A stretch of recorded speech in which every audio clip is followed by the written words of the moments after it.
Hey everybody, Manlydawgs here. I just wanted to make a video sort of talking about my takes on the situations with Halo and sort of the Battle Pass and just an overall consensus on like how I feel about it. Because it's a pretty interesting topic that I really haven't gotten to discuss quite yet. And I'm just kind of going off the cusp here and just saying my thoughts. Uh, Meanwhile, I'm having weird graphical issues happening on screen. I don't know what that was, but it terrified me, and it was pretty interesting time. That was happening to me most of my gameplay this session.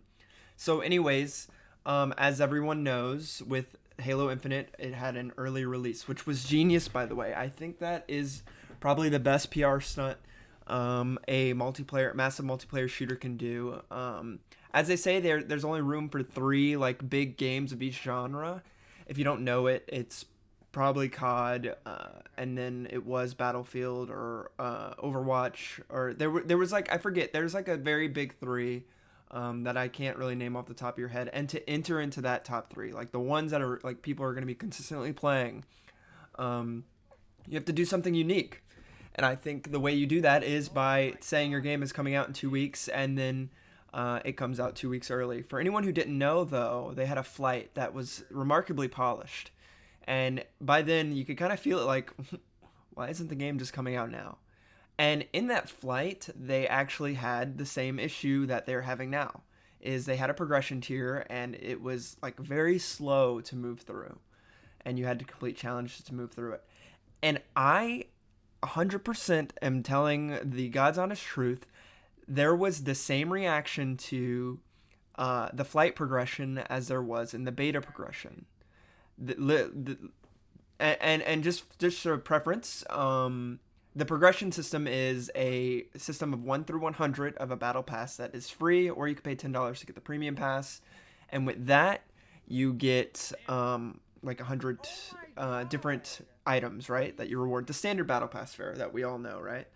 Um, with that, the only way you can level up in it though is by completing these arbitrary challenges such as get 10 headshots or play 3 matches.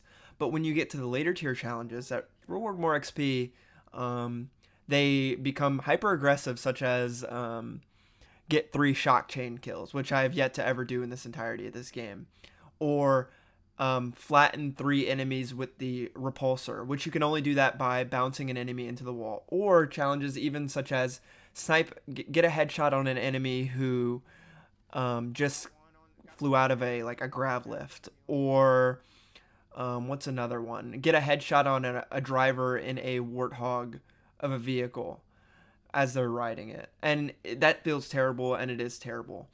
But I think there is something that we're not getting here. That 343 is not telling us, and that this is all one big PR stunt. It's just my opinion, just one of my theories. There is no way 343 got the feedback from the flight that was inherently hating the challenge system and decided to keep it in the beta. That was a month ago. There's no way you decide to keep it there. And what this does is, so Halo Infinite enters the PR cycle of gaming with the early release. Big shocker. How do we keep people talking about that moment now? Let's have controversy. Many games have done it before. It's been done with a very specific game that followed the same PR cycle, really, which was Apex Legends. And if anyone didn't know, Apex Legends came out with zero fanfare, zero notification. It just popped up and it was here. And now it's a main staple of the Battle Royale genre. It's surpassed the likes of PUBG, and it keeps up with Fortnite. And then they had a similar PR stunt or situation where maybe it was less of a PR stunt here, but their Battle Pass progression was atrocious for their Season 1. And you could not finish the Battle Pass progression without grinding out the game. It was a time-sensitive objective that you had to grind time, and it wasn't respectful of your time. And it's very similar to this. It's very similar to what Halo Infinite is doing. The challenges aren't respectful of your time. There is also a arbitrary like reward you get for completing the weeklies, by the way, that and the weeklies are random, by the way, which does not feel good at all. Because some people can get really easy challenges throughout the week, or some could get really hard ones. Now, 343 has already responded to this. They that was a good grenade kills. I was trying to get a bunch of grenade kills, like points, like kills on the point for one of my challenges. By the way, perfect reference here is I am playing to my challenges. I'm not playing the game to win. I'm playing to complete my challenges right now, and so is the rest of my team, who is a group of my friends. Sure, that's gonna sacrifice us the game, but there's nothing like that little endorphin rush that hits when you complete a challenge or get some XP, because like I said, it's the only way to get XP. Now 343 has already managed to respond back. They changed, so within 3 days of the game being out, they changed a system to where you would get XP for just playing matches that remained consistent, but it would go from one match, and then it would go from like you'd have to complete 2 matches to get 100 XP, then you'd have to complete 3, 4, 5, and so on until you like completed it, I think, at 10 matches. Which essentially was rewarding you XP for every time you played a match, or almost every time you played a match. But now they've changed it to where you will consistently get 50 XP every single time you complete a match, which feels nice. It really does, honestly. I think that it's just a step in the right direction. And they said next they are planning to change the weekly challenge system, and they plan to add an XP progression system of some kind, or some arbitrary progression system that just makes number go up. And I keep saying just this is my first commentary video, guys, so it's off the cusp, right? Also, I was referencing Call of Duty, like the original Call of Duty Modern Warfare.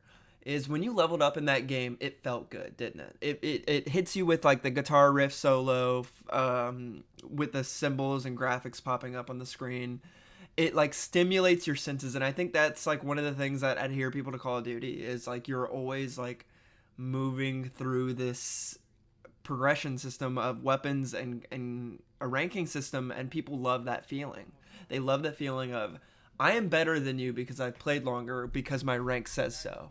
And that's what people want in Halo. And sure, you can get that in the armor, but it's less. It still feels people still want a number of some kind, or a rank of some kind to their progression. I'd like to also reference Halo Reach's progression system, which sure was a grind, but man, it felt cool when I first started out as a recruit and I made it to the Colonel rank.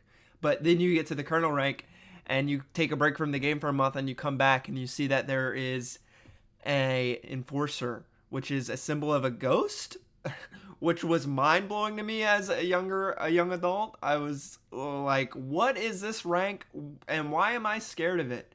I want to feel that in Halo Infinite. I want to feel that when I see someone with some badass armor. And I think this is the steps you can take to make Halo Infinite one of the best multiplayer shooters out in the market right now, especially with Battlefield and Vanguard releasing to like less than stellar reception. Halo Infinite has the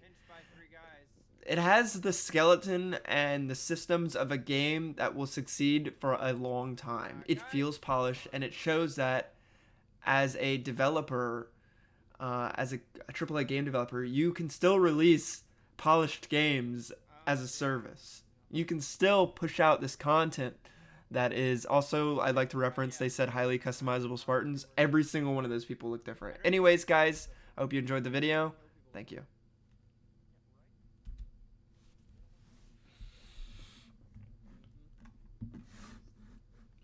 And if you enjoyed this commentary video, make sure to hit that subscribe button, give me a like, and, tell me what's your favorite thing about Halo, or tell me what's your least favorite thing about Halo and how they can improve. I'd love to have this conversation in the comments, and I'd love to hear from you. So thank you guys. I appreciate you taking the time to watch to the end of the video. Peace out. See you next time.